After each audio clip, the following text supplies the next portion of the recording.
സഖ്യകക്ഷികൾ മുന്നണി വിടുമെന്ന് പ്രഖ്യാപിച്ചതോടെ ഇസ്രായേലിൽ ബെഞ്ചമിൻ നെതന്യാഹു സർക്കാർ പ്രതിസന്ധിയിൽ. മതവിദ്യാർത്ഥികൾക്ക് സൈനിക സേവനം ഒഴിവാക്കണമെന്ന ആവശ്യം അംഗീകരിക്കാത്തതിൽ പ്രതിഷേധിച്ചാണ് യുണൈറ്റഡ് തോറ ജൂതയിസം എന്ന തീവ്ര യാഥാസ്ഥിതിക കക്ഷികളുടെ 6 അംഗങ്ങൾ രാജി നൽകുവാൻ തീരുമാനിച്ചത്.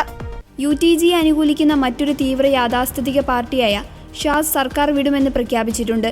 നിലവിൽ നെതന്യാഹുവിന് നേരിയ ഭൂരിപക്ഷമുണ്ടെങ്കിലും ഷാസ് കൂടി പിന്തുണ പിൻവലിച്ചാൽ ഭൂരിപക്ഷം നഷ്ടമാകും. നയം തിരുത്താൻ നെതന്യാഹുവിന് 48 മണിക്കൂർ കൂടി സമയം നൽകുമെന്ന് UTG വ്യക്തമാക്കിയിട്ടുണ്ട്.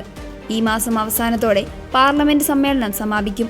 അതിനാൽ പ്രതിസന്ധി പരിഹരിക്കാൻ പ്രധാനമന്ത്രിക്ക് 3 മാസം കൂടി ലഭിക്കുമെന്നാണ് വിലയിരുത്തൽ. ഖത്തറിൽ നടന്നുവരുന്ന ഗാസ വെടിനിർത്തൽ ചർച്ചകളുടെ പേരിലും നെതന്യാഹുവിനെതിരെ മുന്നണിയിലെ തീവ്രകക്ഷികൾ രംഗത്ത് വന്നിട്ടുണ്ട്. 1948 ഇസ്രായേൽ രാഷ്ട്രം സ്ഥാപിതമായപ്പോൾ നിർമ്മിച്ച കരാർ പ്രകാരം മതവിദ്യാർത്ഥികൾ മുഴുവൻ സമയവും മതപഠനത്തിനായി സമർപ്പിക്കുന്നതുകൊണ്ട് സൈനിക സേവനത്തിൽ നിന്ന് ഒഴിവാക്കപ്പെട്ടിരുന്നു. എന്നാൽ 21 മാസമായി തുടരുന്ന ഇസ്രായേൽ ഗാസ സംഘർഷത്തെ തുടർന്ന് ഇളവുകൾ തുടരാൻ സർക്കാർ പരാജയപ്പെട്ടതോടെയാണ് മുന്നണി വിടാൻ കക്ഷികൾ തീരുമാനിച്ചത്.